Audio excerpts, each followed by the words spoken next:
বাংলাদেশের ঐতিহ্যবাহী জেলা সাতক্ষীরা সদর থানার অন্তর্গত মাগুরা তালতলা আলহাজ আব্দুল হান্নান বিশ্বাস মাদ্রাসা কমপ্লেক্স সংলগ্ন গোরস্থান উন্নয়ন প্রকল্পে নবম বাৎসরিক তাফসিরুল কোরআন মাহফিলের স্বনামধন্য সভাপতি, অত্র এলাকার সর্বজন শ্রদ্ধাভাজন ব্যক্তিত্ব জনাব আলহাজ মোহাম্মদ সোলাইমান আহমেদ দামাত বারকাতুহুমুল আলিয়া, প্রধান অতিথি জনাব আলহাজ আবু সাইদ সভাপতি অত্র মাদ্রাসা, বিশেষ অতিথিবৃন্দ, অনেক মানুষের নাম আপনারা দিয়েছেন। বিশেষ করে এতক্ষণ যারা কথা বললেন, হাফেজ মাওলানা মনোয়ার হোসেন মমিন, মাওলানা মাহমুদুল হাসান, মাওলানা নুরুল ইসলাম, হাফেজ মাওলানা মনোয়ার হোসেন, মাওলানা আরিফুল ইসলাম, অন্যান্য ওলামা ইকরাম, সামনে বসা মুসলমান ভাইরা, পর্দার আড়ালের সম্মানিতা মা এবং বোনেরা, প্রশাসনের ভাইরা, প্রাণ প্রিয় সাতক্ষীরাবাসী, দল মত জাতি বর্ণ ধর্ম নির্বিশেষে আজকের এই অনুষ্ঠান কোরআনের জন্য যারা বাড়ি থেকে পর্যন্ত এসেছি বলেন আলহামদুলিল্লাহ। কোরআন শুনতে যেহেতু এসেছি, কোরআনের আলোচ্য বিষয় গরু ছাগল, কি বলেন বলেন মানুষ। কোরআনে কারিমে যত কথা আছে সব মানব কেন্দ্রিক কথাই বেশি। মিনহা খলাকনাকুম, আল্লাহ তাআলা বলেন এই ইহা থেকেই তোমাদেরকে বানিয়েছি। এই ইহা কি?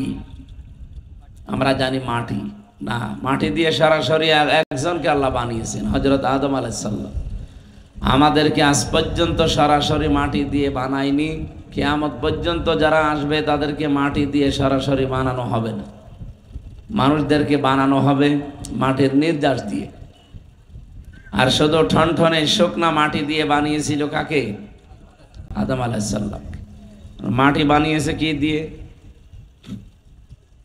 মাটিও তো একটা জিনিস দিয়ে বানানো লাগবে। আমরা তাফসীরের ভেতর থেকে বলছি, আপনি যদি এখন গাজীপুরে যান, মৃত্তিকা গবেষণাগার আছে, ওখানে মাটি গবেষণা করে 10টা জিনিস তারা মাটি থেকে বের করেছে। 1 নম্বরে oxygen, silicon, aluminium, iron, calcium, potassium, sodium, magnesium, nitrogen, hydrogen. এই 10টা জিনিস মাটির ভেতরে আছে। আর আমাদেরকে যেহেতু আল্লাহ মাটির নির্যাস দিয়ে বানালেন, এ মাটি থেকে উৎপন্ন হওয়া যে খাদ্য খাবারগুলো, আমার বাবা সমস্যা দেখছে, উনি এগুলো খাবার পরে ওনার রক্ত, গোশত, চর্বি, চামড়া, মাংস এগুলো তৈরি হয়। সেখান থেকে বীর্য তৈরি হয়। বাবার স্ফলিঙ্গ দিয়ে দ্রুত গতিতে বের হয়ে যাওয়া এই নাপাক পানিটা, বীর্যটা মায়ের রেহেমের ভেতরে জমা হয়। বিজ্ঞান এখন প্রমাণ করছে নাপাক পানি দিয়ে আল্লাহ 4টা জিনিস বানায়: রক্ত, গোশত, চর্বি আর চামড়া। বাবার মায়ের রেহেমের ভেতরে যে থলিটা আছে পানির, নাপাক পানির, এইটা দিয়ে আল্লাহ আরো 4টা জিনিস বানায়: চুল, রগ, হাড় আর পর্দা। এই 4 8টা জিনিস যখন এক হয়, ফেরেশতাদেরকে আল্লাহ রাব্বুল আলামিন বলেন, আমি নিজে আরো 5টা জিনিস আমার বান্দাকে দয়া করে দান করব। কাউকে হয়তো 5টা দেই, কাউকে 4টা দেই, কাউকে 3টা দেই। যারে আল্লাহ যেটা দেয় না, দেখবেন দুনিয়াতে ঠিক ওইটা কম হয়ে আসে। এটা মা বাবারও হাত নেই, আর ওই মাটির ভেতরে এই গুণও নেই। মাটির ভেতরে কয়টা গুণ পেলাম? 10টা। বলেন বলেন। বাবার কাছ থেকে আল্লাহ 4টা জিনিস বানান, মায়ের জিনিস দিয়ে 4টা, 4 4 8টা, 10 আর 8 18। আপনি কম্পিউটারের ভেতরে মানুষের এই মানব দেহ 3.5 হাত ঢুকিয়ে দেন, ও বলবে যে না, মানুষ তৈরি হতে এখনো অনেকগুলো উপাদান লাগবে। কি লাগবে?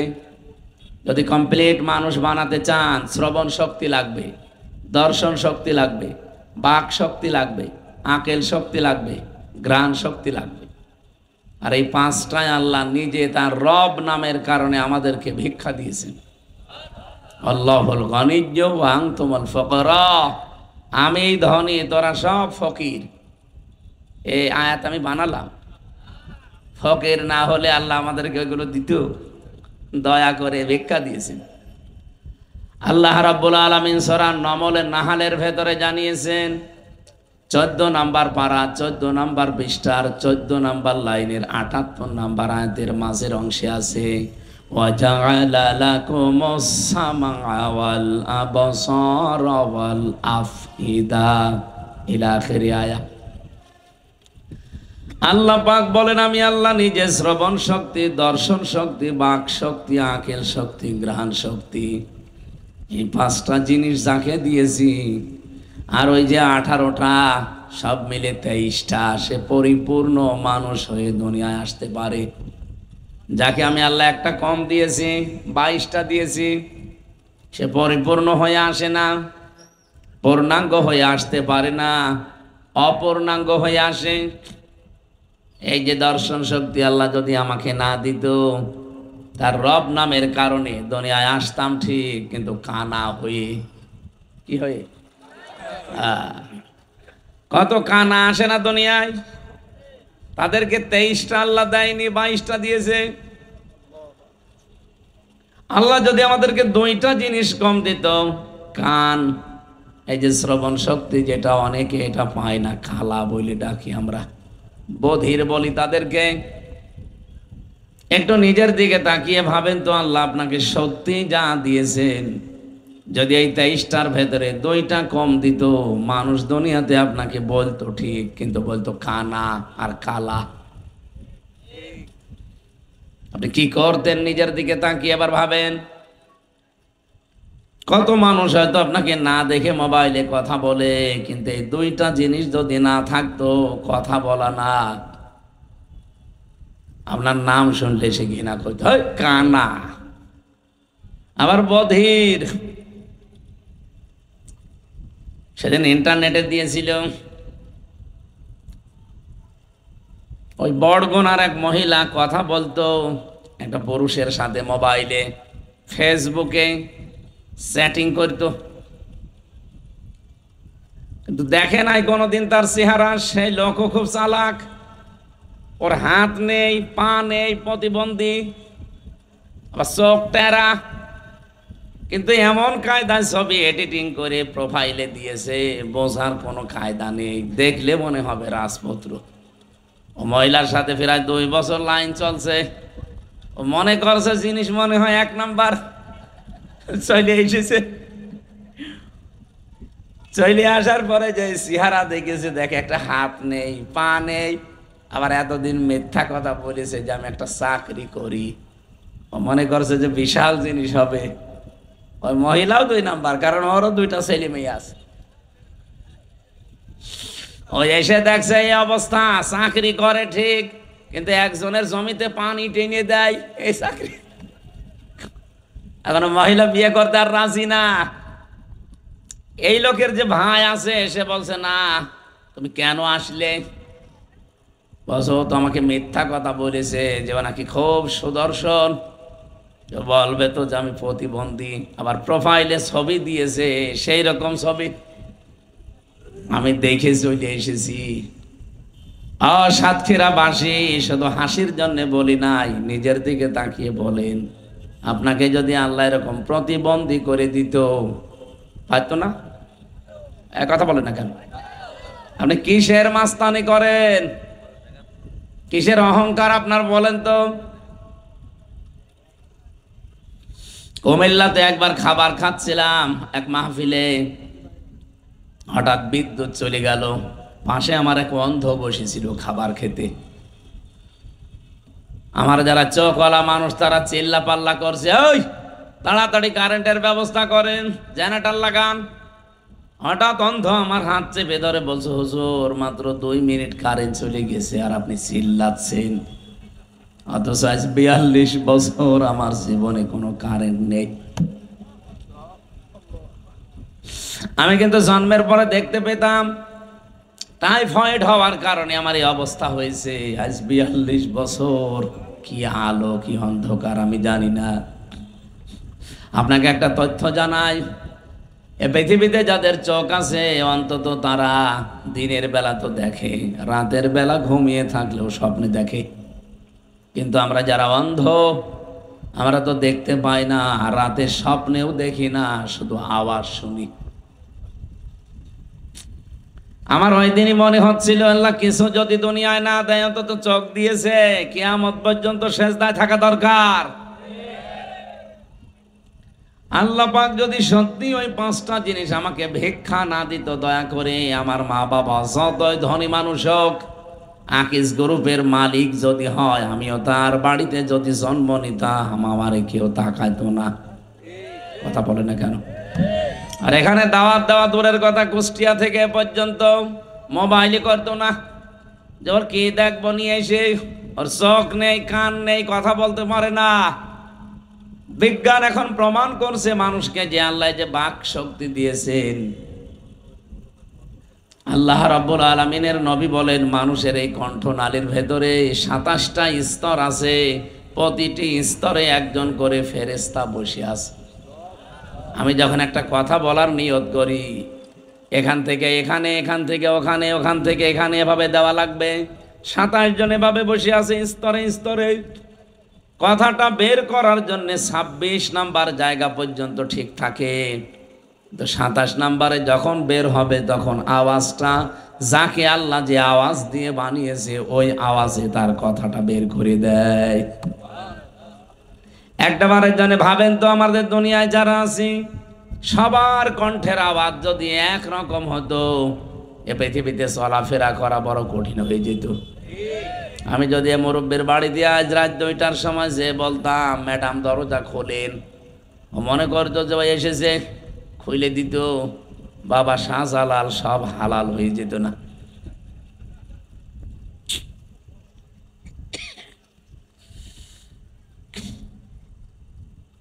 আল্লাহ রাব্বুল আলামিন বলেন,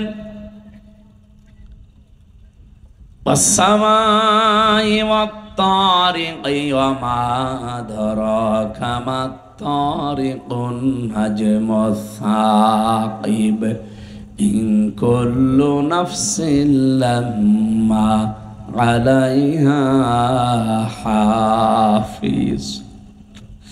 তোমাদের পেছনে হেফাজতকারী আছে, প্রত্যেকের পেছনে তারা আশ্রম দিচ্ছে। আমার এই ফেরেশতাগুলো যদি তাদের দায়িত্ব পালন করা বন্ধ করে দিত, পৃথিবীর মানুষেরা এক কদম সামনে যেতে পারতে না। কারণ তুমি একটা পা যখন তোলো, তোমার এই পাটা জমিনে ফেলার জন্য একজন ফেরেশতা দায়িত্ব পালন করে।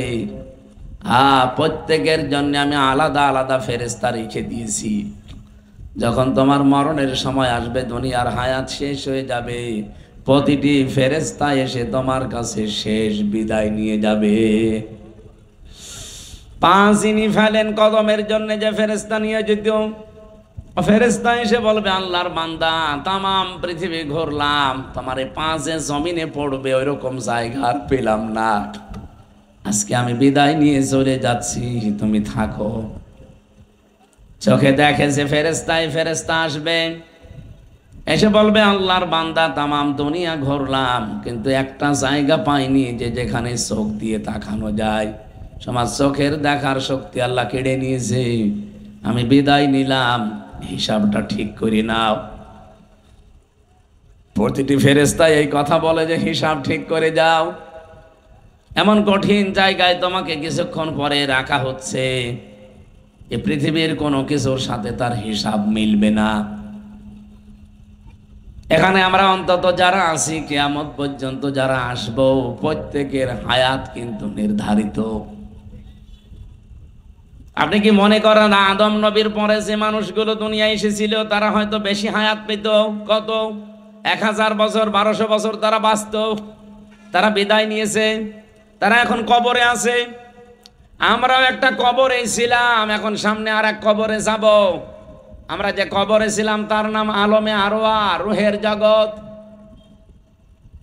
ওই জগতে একদিনে সবাই আমরা এসেছিলাম আদম নবীর পিঠ থেকে। আল্লাহ পাক বলেন, প্রত্যেককে আমি আদম নবীর পৃষ্ঠদেশ থেকে বের করেছিলাম একই টাইমে, আর সবার কাছ থেকে স্বীকৃতি নিয়েছিলাম একই সময়ে।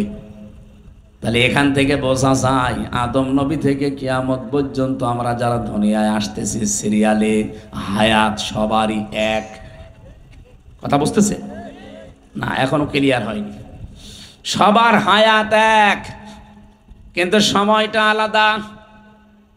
আমি ওয়ারাইহিম বারযাখুন ইলা ইয়াউমি ইউবাসুন, তোমাদের এর পরে যে জগতে রাখা হবে সেটা হচ্ছে বারজাখের জগৎ, পর্দার আড়ালে সেই জগৎ। তার নাম আমরা বাংলায় বলি কবর। কি বলি? বলেন বলেন।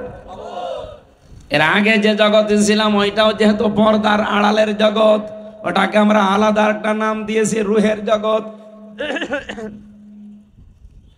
রুহের জগৎ আর কবরের জগৎ দুইটাই পর্দার আড়ালে। তাহলে ওই সময় এসেছে যারা এখন কবরে আছে, আমরা এতদিন ওখানে ছিলাম, এখন আছি, কিছুদিন পরে কবরে চলে যাব। এখনো যারা আছে তারা এর পরে আসবে। তার মানে হায়াত কিন্তু সবারই সমান। এই কথা বুঝতেছেন? এই হায়াতের ফেরেশতা এসে বলবে, তামাম দুনিয়া খুঁজে দেখলাম, তোমার জন্য যতটুকু বরাদ্দ ছিল 50 বছর 60 বছর, আমি আর একটা সেকেন্ডও তোমার পেছনে শ্রম দিতে পারি না, আমার সময় শেষ, চলে গেলাম। নিজের এই জীবন সম্পর্কে সচেতন থাকবা। এখন যে জগতে তোমাকে রাখা হচ্ছে এখানে কোনো পরিচয় চলবে না। বিশ্ব নবীর মেয়ে ফাতেমাতুজ জহরারও কোনো পরিচয় খবরে চলেনি। আমি জেনে সাহাবীর হাদিস পড়ছিলাম, হযরতে আবু যর রাদিয়াল্লাহু তাআলা আনহু তিনি বলেন, আমি কবর খুঁড়তে গিয়ে জিজ্ঞাসা করেছিলাম, কবরের মাটি আমি নবীর মুখে শুনেছি নাকি তোমার ভেতরে সাপ বিচ্ছু আসে? যাই আসুক না কেন সাবধান, এখন যাকে রাখবো তিনি কিন্তু বিশ্ব নবীর মেয়ে। কবরের কোনো আওয়াজ নেই। চিন্তা করলেন নবীর কথা তো মিথ্যা না, এ কোনো আওয়াজ দেয় না কেন?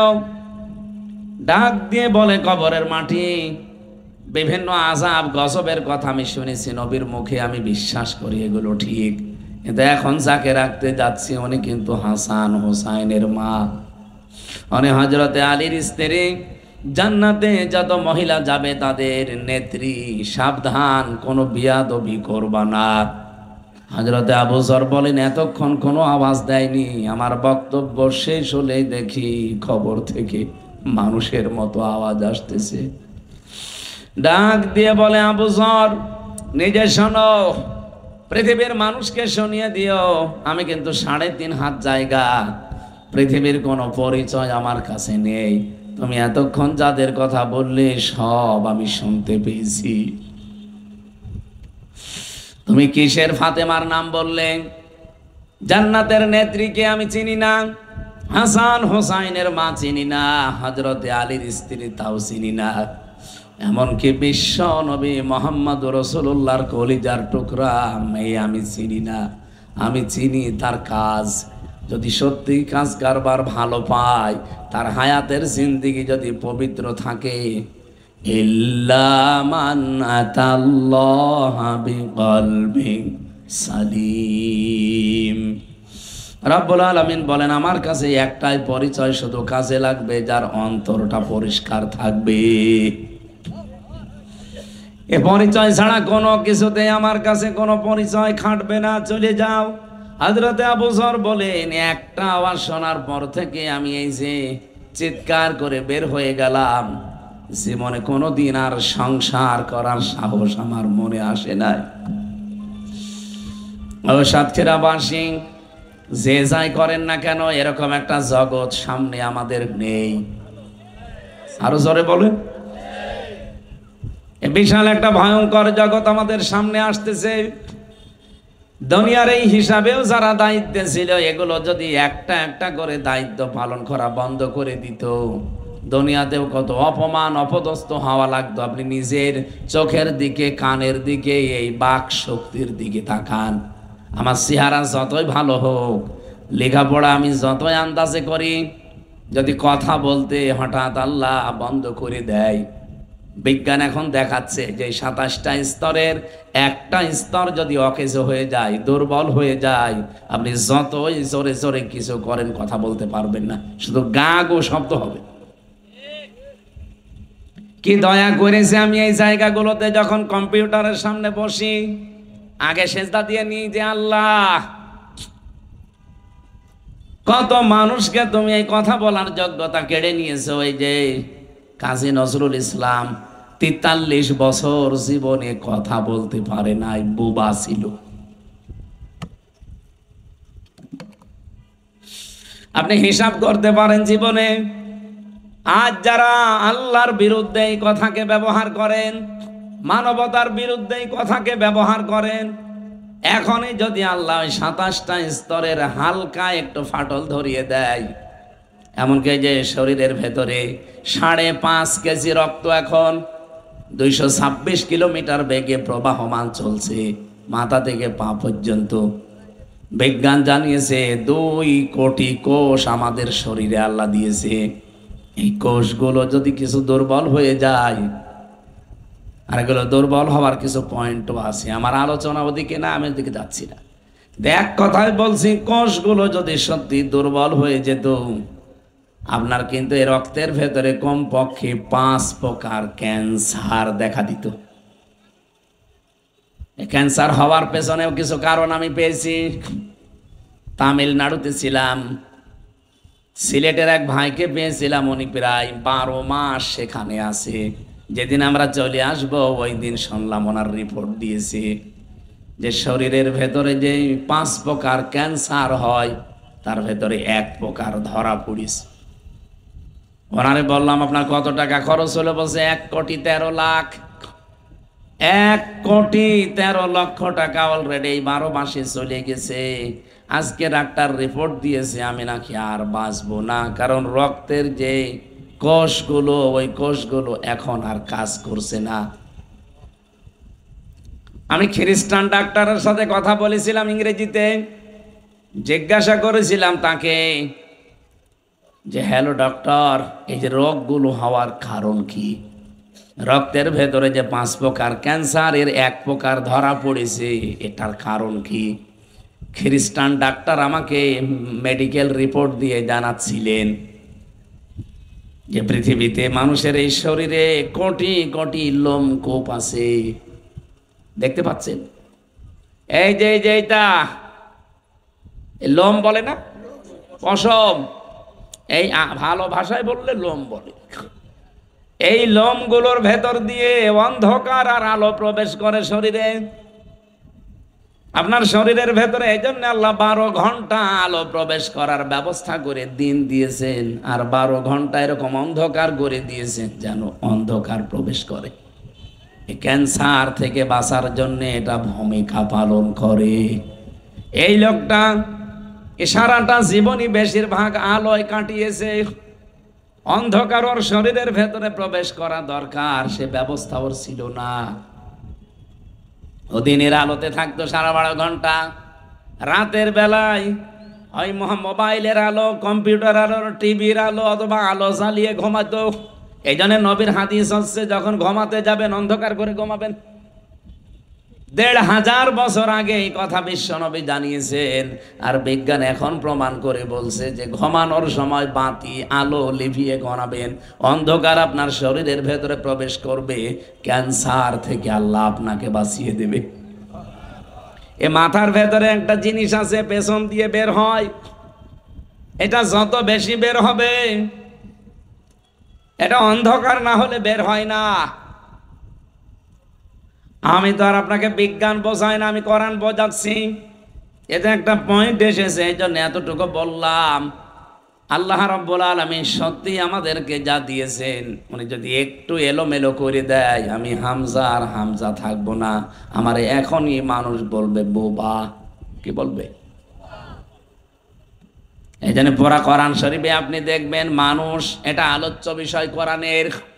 রাব্বুল আলামিন এই জন্য পৃথিবীতে যত সৃষ্টি পাঠিয়েছেন সব চাইতে বড় সম্মান আর মর্যাদায় দিয়েছেন এই মানুষকে। ওয়ালাকাদ কাররামনা বানি আদম, অবশ্য আমি বনি আদমকে সম্মান দিয়েছি। আমি যে খুতবা পড়েছিলাম প্রথমে, হয়তো এখানে আলেম ছাড়া অনেকে বোঝেন না, আমি আরবিতে বলেছিলাম। ওর বাংলা ছিল কি, আল্লাযী খলাকনা লিল ইবাদাতি ওয়াল জান, যিনি আমাদেরকে বানিয়েছেন তার ইবাদতের জন্য, আর জিনদেরকেও তিনি বানিয়েছেন। ওয়া খাসসানা বিত্তাকরিমি বাইনাল হায়াওয়ান, তিনি সম্মান দিয়েছেন আর খাস ভাবে, স্পেশাল ভাবে আমাদের সম্মান দিয়েছেন। তামাম পৃথিবীর যত হায়াওয়ান, যত সৃষ্টি আছে, সব সৃষ্টির ওপরে সম্মান বেশি কার? বলেন বলেন। এই মানুষদের ভেতরে আবার আল্লাহর কাছে দামি তারা, আল্লাহর প্রতি আর ঈমান আনার পরে যারা আমলে সালেহ নেক কাজ করেছে। ইন্নাল্লাযীনা আমানু ওয়া আমিলুস সালিহাতি উলাইকা হুম খায়রুল বারিয়া, নিশ্চয় যারা ঈমান আনে আর আমলে সালেহ করে। ও সাতক্ষীরাবাসী, এ জেলায় আসলে আয়াতটার ব্যাখ্যা বেশি করা দরকার। ভালো করে শোনেন, আমি এমনি বলি নাই। যারা ঈমান আনার পরে আমলে সালেহ করে, কি এটা কি? আমরা অনেকেই মনে করে আমলে সালেহ মানে নেক কাজ। না, শুধু নেক কাজের নাম আমলে সালেহ না। যারা গবেষক আছে, আলেম চিন্তাশীল যারা, তাদেরকে বলছি আপনি চিন্তা ভাবনা করে পড়বেন। সালেহ মানে যোগ্য। সালেহ মানে বলেন বলেন। আপনাকে যোগ্য হওয়া লাগবে ঈমান আনার পর। আজ এই দেশে ইসলাম এই 54 বছরে কায়েম হয়নি, তার একটাই কারণ, আমরা যোগ্য না। যদি আমরা সত্যি যে যে জায়গায় আছি ওখানে যোগ্যতা অর্জন করতে পারতাম, মাস্ট বি আল্লাহ তার ওয়াদা ঠিক রাখতো। ওয়া'দাল্লাহুল্লাযীনা আমানু মিনকুম ওয়া আমিলুস সালিহাত লা ইস্তাখলিফান্নাহুম ফিল আরদি কামাস্তাখলাফাল্লাযীনা মিন ক্বাবলিহিম। সূরা নূর 18 নম্বর পারার 16 নম্বর পৃষ্ঠার 3 নম্বর লাইনের 55 নম্বর আয়াতের প্রথম অংশে আছে। আল্লাহ বলেন, আমার ওয়াদা তোমাদের ভেতরে যারা ঈমান আনবে আর আমলে সালেহ করবে, তাদেরকে আমি জমিনের শাসন ক্ষমতা দিয়ে দেব। বলেন সুবহানাল্লাহ। আল্লাহ এতটুকু বলে শেষ করে দেননি। কামাস্তাখলাফাল্লাযীনা মিন ক্বাবলিহিম, লামে তাকিদ নুনে সাকিলা, শুধু তোমাদেরকে না, এর পূর্বেই পৃথিবীতে যারা ঈমান আনার পরে আমলে সালেহ করেছে তাদেরকে আমি জমিনের শাসন ক্ষমতা দিয়েছিলাম। এই ঘোষণা কার? বলেন বলেন।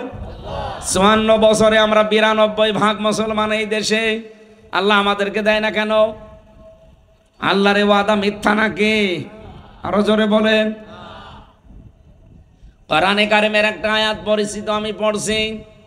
আমি আলেমদেরকে বলছি, এখানে আলেম নেই, এই যে আমি আপনাকে বলবো এবার। ওয়ালা তাহিনু ওয়ালা তাহজানু ওয়া আনতুমুল আ'লাউনা ইন কুনতুম মুমিনিন। সূরা আলে ইমরানের 139 নম্বর আয়াত। বহুবার জীবনে পড়েছি, কিন্তু আমার মনে হয় এখন বাংলাদেশের সাথে এখন 100 ভাগে আয়াতটা মিলবে। এদিকে তাকান, খুব জরুরি এটা। আল্লাহ বলেন, ওয়ালা তাহিনু, তাহিনু মানে মন ভেঙো না, হীন বল হয় না, মনক্ষুণ্ণ হবা না, দুর্বল হয়ে যাবা না। ওয়ালা তাহজানু, চিন্তাও করবা না। ওয়া আনতুমুল আ'লাউনা, শব্দটা ছিল ওয়া আনতুম আল আ'না, আল আ'লাউনা।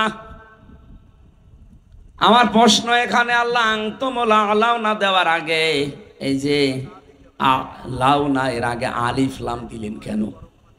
আরবি গ্রামার যারা পড়ায়, বিশেষ করে বালাগাত মানতেক যারা মাদ্রাসাতে পড়েছে পড়াচ্ছে, শব্দটা কিন্তু আরবি গ্রামার অনুযায়ী ভুল হয়েছে। তাহলে কোরআন শরীফ ভুল এই না, মানে আপনাকে পৌঁছানো লাগবে, এখানে মিলিয়ে দেওয়া লাগবে। আরবি গ্রামারের সাথে বালাগাত মানতেকের সাথে আয়াতটা মিলছে না। সব সময় আমরা পড়াই যে মুবতাদা যদি মারিফা হয় খবর হবে নাকিরা, অনির্দিষ্ট। একটা নির্দিষ্ট হবে আর একটা অনির্দিষ্ট হবে। অথচ আল্লাহ খবর যেটা আলাও না, এর আগে আলিফ লাম দিয়ে মারিফা করে দিলেন।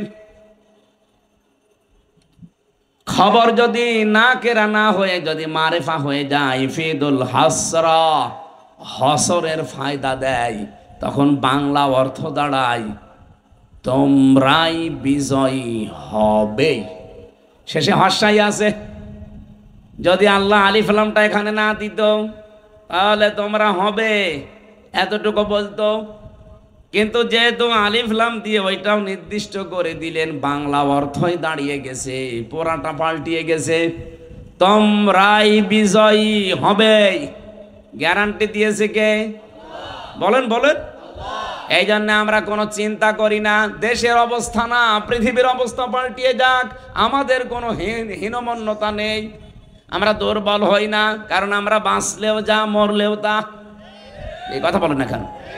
যেদিন পড়েছি, যেদিন পড়িয়েছি, কুল ইন্না সলাতি ওয়া নুসুকি ওয়া মাহইয়ায়া ওয়া মামাতি লিল্লাহি রাব্বিল আলামিন। হে নবী, আপনি বলেন আমার জীবন, আমার মরণ, আমার নামাজ, আমার কোরবানি সব আমি আল্লাহকে দিয়ে দিয়েছি। আমি যে বেঁচে আছি আমার আল্লাহর জন্য, মরে গেলেও আল্লাহর জন্য। কিন্তু আপনারটা না। দুনিয়াদার যারা, তারা দুনিয়ার জন্যই বেঁচে থাকে। ওদের যা কাজ কার, কুল হাল নুনাব্বিউকুম না উনাব্বিউকুম, কুল হাল নুনাব্বিউকুম, কুল হাল নুনাব্বিউকুম বিল আকসারিনা আমালা। সূরা কাহফের ভেতরে আছে 103 নম্বর আয়াত। হে নবী, ওই মানুষদেরকে বলেন এই পৃথিবীতে সব চাইতে বেশি ক্ষতিগ্রস্ত কাজ কারবার করতে গিয়ে কারা জানেন? আকসারিনা দিয়েছেন আল্লাহ ইসমে তাফজিল, আকসারিনা আমালা। আমি কি তোমাদেরকে এই কথা বলবো যে পৃথিবীতে কাজ সবাই করে, কিন্তু ক্ষতিগ্রস্ত কারা? আল্লাযীনা দাল্লা সা'য়ুহুম ফিল হায়াতিদ দুনিয়া ওয়া ইয়াহসাবুনা আন্নাহুম ইউহসিনুনা সুনআ। যে মানুষগুলো দুনিয়াতে সব সময় শুধু টিকে থাকার জন্য কাজ করে, আর ওরা মনে করে আমরা ভালো পথে আছি। আরে ভাই, 15.5 বছরে দেশ উন্নত হয়েছে, এটা আমিও দেখেছি। কিন্তু শুধু দুনিয়ার টার্গেট নিয়ে চললে হবে না, আপনাকে টার্গেট নেওয়া লাগবে দুনিয়া থেকে। আর দুনিয়া মাজরাতুল আখিরা, এটা হচ্ছে দুনিয়া আখিরাতের ক্ষেত। আমি যদি এখানে বেঁচে থাকি, আমার ক্ষেত এখান থেকে আমি পাঠাবো। আমি বেঁচে থাকলাম, আমার আখিরাতের কোনো পুঁজি নেই। আমি বেঁচে থাকি আর কুকুর আর আমি সমান। আর নরসিমনের কোনো উদ্দেশ্য নেই, আমারও নেই। তা আমি 100 বছর না 1000 বছর হায়াত পেয়ে আমি করবো কি? আজকে পালিয়ে যাওয়া একজন ব্যক্তির অডিও কল শুনছিলাম। আমি ওনার নাম নিতেও ঘৃণা করি, আমার ঘৃণা লাগে। ও নাম বলার দরকার নেই, নাম বললে এখন অজু করা লাগবে। কারণ যত মানুষের খুনের সাথে জড়িত, ডাইরেক্ট ইনডাইরেক্ট, ওরে যদি 5000 বার দেশে ফাঁসি দেওয়া হয়, তাও মানুষের ঝাল মেটবে না। অন্তত আমার তো মেটবে না, কারণ আমি 3 বছর।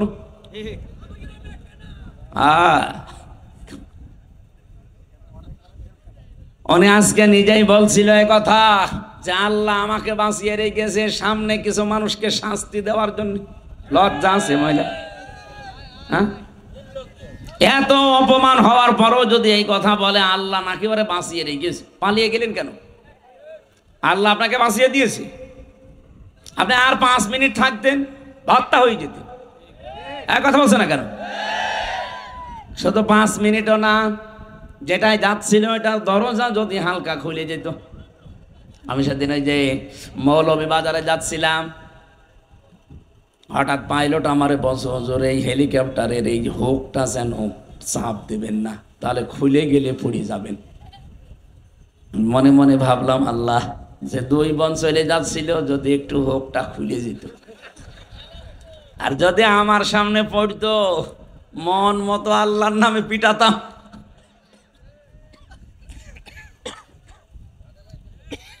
আগেও পেতাম না সত্যি। আর সাতক্ষীরায় পড়লে তো আসাবল বুলডোজার নাজিল হয়ে যেত, কারণ এই জেলারে একেবারে শেষ করে দিয়েছে। সারা বাংলাদেশে সাতক্ষীরাকে আমরা সবাই মনে করি এটা ফিলিস্তিন। এত এত রাগ ছিল এই জেলার উপরে, সবচাইতে বেশি অত্যাচার হয়েছে সারা বাংলাদেশে সাতক্ষীরা আর চাঁপাইনবাবগঞ্জ। এখানে কত মানুষের বাড়ি ঘর বুলডোজার দিয়ে ভেঙে দিয়েছে। এখানে এরকম মানুষ নেই? সাবেক এমপি, একজন মুহাদ্দিস, একজন কামিল মাদ্রাসার অধ্যক্ষ, তার বাড়ি পর্যন্ত 2 তলা বাড়ি মাটির সাথে মিশিয়ে দিয়েছে বুলডোজার দিয়ে। এটা আমি বানিয়ে বলছি? আমি তো জানি। আমরা আল্লাহর ওলি খুঁজে পাই না দেশে। অধ্যক্ষ আব্দুল খালেক মন্ডল, এটা আল্লাহর ওলি ছিল। এরপরে মাওলানা ইয়াসির না কি যেন নাম, রিয়াসাত আলী বিশ্বাস, হয়তো মাওলানা রিয়াসাত আলী আশাশনীর এমপি ছিল সাবেক, এখন কবরে আছে। আমার তো মনে হয় কবর খোঁড়া যদি জায়েজ থাকতো, আপনি কবর খুঁড়ে দেখতেন লোকটা সত্যি জান্নাতে আছে। কি করেছে দেখেছেন? একজন এমপি আর বাড়ি হচ্ছে মাটির বাড়ি। আর কত মানুষ এই সাতক্ষীরা এমপি হতে না, এমপির শুধু পেছনে থাকে, তার বাড়ি 3 তলা। তাও তো সে ভোটের এমপি না, অবৈধ এমপি। অবৈধ এমপির অবৈধ পিএস, তারই যদি 3 তলা বাড়ি হয়, তাহলে মাওলানা রিয়াসাত আলীর তো 50 তলা হওয়ার দরকার ছিল। বলেন, আপনি ওলি খুঁজে পান না, চলে যাচ্ছেন সে কোথায়? চট্টগ্রামে জাহাঙ্গীর হুজুরের কাছে। জাহাঙ্গীর হুজুর না, এক জাহাঙ্গীর হুজুর আছে না যে কবরে কলম পড়তে যায়, ও কি হুজুর? সাতক্ষীরাবাসী খুব ভালোবাসি শুধু ইমানের কারণে আপনাদের। বাংলাদেশে তো কত জেলা আছে, কোন জেলার মানুষকে আমার এভাবে ভালো লাগে না। শুধু এই অত্যাচারিত হওয়ার কারণে তামাম বাংলাদেশের মানুষের মহব্বত এই জেলার প্রতি একটা আলাদা আল্লাহ তৈরি করে দিয়েছে। আমি যেমন 3টা বছর ফাঁসির কন্ডেম ছেলে ছিলাম, এই জন্য আল্লাহ তামাম দুনিয়ার মুসলমানদের ভেতরে যারা নাম জানে, যারা বাংলা ভাষা বোঝে, দেখবেন তাদের ভেতরে আল্লাহ মহব্বত ঢেলে দিয়েছে। কারণ দুনিয়াতে যারা ইসলামের জন্যে, মানবতার জন্যে কষ্ট স্বীকার করবে, মাস্ট বি, তাদের প্রতি আল্লাহ একটা আলাদা ভালোবাসা সৃষ্টি জগতের ভেতরে তৈরি করে দেবে। এখানে একটা নতুন তথ্য বলছি আপনাদেরকে, আলেমদের কাজে লাগবে। এদিকে তাকান। আল্লাহ রাব্বুল আলামিন জানিয়েছেন, ফাইন্না মাআল উসরি ইসরান, ইন্না মাআল উসরি ইসরা। আমি এখানে যারা আলেম আছে তাদেরকে এবার জিজ্ঞাসা করব, আয়াতটা ঠিক আছে না ভুল? হ্যাঁ, ঠিক আছে কি করে? শুধু ঠিক না, আমি আপনাকে একটা জিনিস এখান থেকে বের করে আশার বাণী শোনাচ্ছি। আল্লাহ যে উসরুন দিয়েছেন, দেখবেন উসরুনের আগে আলিফ লাম আছে, এর আগে মা আছে। আমরা জানি যেখানে কষ্টের কথা বলতে গিয়ে আল্লাহ নির্দিষ্ট করে মারেফা করে দিলেন, কিন্তু পরের শব্দটা ইসরা, এটার অর্থ হচ্ছে সুখ, শান্তি, নিরাপত্তা, স্বস্তি, আনন্দ, কল্যাণ। আল্লাহ এই কথাটা বলতে গিয়ে কিন্তু তখন ওখানে আর আলিফ লাম দেয়নি, তখন ওটা মা নাকেরা, অনির্দিষ্ট। তাফসিরে ফি জিলালিল কোরআনে পাবেন এই তথ্যটা, টিকার ভেতরে আছে। মুফাসসির সাইয়্যিদ কুতুব রহমাতুল্লাহ আলাইহি লিখেছেন, এই পৃথিবীতে কোন মানুষ যদি একটা কষ্ট সহ্য করে, কিন্তু কষ্টটা যদি হয় 3টা কারণে, এদিকে তাকান, আপনি যদি একটা কষ্ট দুনিয়ায় সহ্য করেন, কয়টা কারণে? আরো জোরে বলেন। আর যে কোনো কারণে কষ্ট পাবেন, আর আপনাকে আল্লাহ শান্তি দেবে না। কষ্টটা যদি হয় 3টা কারণে, আর কষ্ট যদি হয় একটাও, কমপক্ষে দুনিয়া আখেরাত মিলে আপনাকে আল্লাহ 10 থেকে 70টা শান্তি ভোগ করাবে। না, আপনি বলেননি, আপনি যদি দুনিয়ায় কষ্ট পান কয়টা? আরো জোরে। কারণ কয়টা? যে কোনো কারণে কষ্ট পেলে কিন্তু শান্তি পাওয়া যায় না। হাসিনাও কষ্ট পেয়েছিল, হয়নি? কে কান্না কানছিল দেখেছেন যাওয়ার দিন? মনে হচ্ছে স্বামী মরে গেছে। কিন্তু এই কষ্টে এই তিনটা কারণে আপনি দেখবেন হয়নি। এক নাম্বার কারণ হওয়া লাগবে, হ্যাঁ কষ্ট পেয়েছেন কিন্তু আল্লাহর জন্যে। ওকে, আল্লাহর জন্য কষ্ট পেয়েছিল, রাসূলুল্লাহর জন্যে পেয়েছিল, মানবতার জন্যে। আরো মানবতাকে ধ্বংস করিস, এই কথা বলেন না কেন? তাহলে তিনটা কারণের একটাও পেলাম না। হ্যাঁ, পৃথিবীতে কেউ যদি আল্লাহর জন্য কষ্ট পায় একটা, রাসূলুল্লাহর জন্য কষ্ট পায় একটা, মানবতার জন্য কষ্ট পায় একটা। আমি 3টা বছর জেলে ছিলাম আমার ব্যক্তিগত গুনার কারণে না, ওদের আক্রোশের কারণে। কারণ আমাকে যে মিথ্যা মামলা দিয়েছিল, ছাতা আমি জীবনে কোনোদিন না আমি শুনি নাই। আমারে দিয়েছে আমি নাকি আনসারুল্লাহ বাংলা টিমের প্রধান, কি এটা আমি জানি না। ভেতরে যে একজনকে পেয়েছিলাম মনে হচ্ছে আল্লাহর দলের সভাপতি, ওনার নাম হচ্ছে আব্দুল মতিন, 17 বছর জেলে। ওনার একদিন বললাম, ভাই আপনি আল্লাহর দলের সভাপতি, সেক্রেটারিকে? বলছে আমার ছেলে। ও সভাপতি, ওর ছেলে সেক্রেটারি, বাংলাদেশে আর কেউ নেই, এই হচ্ছে জঙ্গি। আমাদেরকেও এরকম সন্ত্রাস বিরোধী জঙ্গি মামলা দিয়ে বিশ্বের মডলদেরকে দেখাতো যে এই দেশে ভয়াবহ জঙ্গি দেখা দিচ্ছে। আমরা যদি না থাকি এ দেশ কিন্তু আর আয়ত্তে রাখতে পারবেন না। এই মিথ্যা কথাগুলো বিশ্বের মডলদেরকে জানিয়ে, অথচ এটা যে ডাহা মিথ্যা কথা এখন এই 8.5 মাসে প্রমাণ হয়ে গেছে। 8.5 মাসে একজনও জঙ্গি ধরা পড়েছে? একটাও পড়ে নাই। জঙ্গিও নাই, যে কয়টা আছে কয়েকটা উগ্র, তারা এখন ছেলে। অথচ তামাম দুনিয়ার মডলদেরকে এটা এতদিন দেখিয়েছে যে এই দেশে কিন্তু জঙ্গি ভরে গেছে, আমরা না থাকলে কন্ট্রোল করা যাবে না। কন্ট্রোল করা যাবে না, 9 মাস কি হচ্ছে? কিছুই তো হয়নি। কারণ জঙ্গি যারা নাটক করবে সে নাটক বাস পালিয়েছে, আর যাদেরকে দিয়ে নাটক মঞ্চস্থ করবে তারা এখন সবাই পালায়নি। এই জঙ্গি মামলা যারা সাজিয়েছিল, আমারে যারা রিমান্ডে নিয়ে, আমার এমন কোনো জায়গা নেই যেখানে টর্চার ওরা করে নাই। এই মানুষগুলো এখনো পর্যন্ত বহাল তবিয়তে আছে। এই সাতক্ষীরাতে এসেছে, এখন শুনছি সাতক্ষীরার দায়িত্বে এখন এসেছে একজন, আমি নাম নিলে আপনারা এখনই চিনে ফেলবেন। এই আরে বাবা, ইমান মনে মাটি ফুড়িয়ে উঠতেছে। এরা নিজেরা জানতো যে আলেমদের কোনো দোষ নেই, এরা জঙ্গিও না, ওরা নিজেরা আমার এই অফিসার বলেছে। অথচ চুরি করে এখন নাকি সাতক্ষীরায় দায়িত্ব নিয়েছে। সাতক্ষীরা হচ্ছে এটা ফিলিস্তিন। আপনি কোন সাহসে জেলায় আসলেন? আলেমদের যেভাবে কষ্ট দিয়েছেন, সে এখন যদি বলতে চায় যে না আমি কি, আমি তো কর্মচারী, আপনি তো সব জানতেন, আপনি বলতে পারতেন না, না আমি এই জালেমদের সাথে নেই, দরকার আমি ভ্যান চালাবো। কথা বলেন না কেন?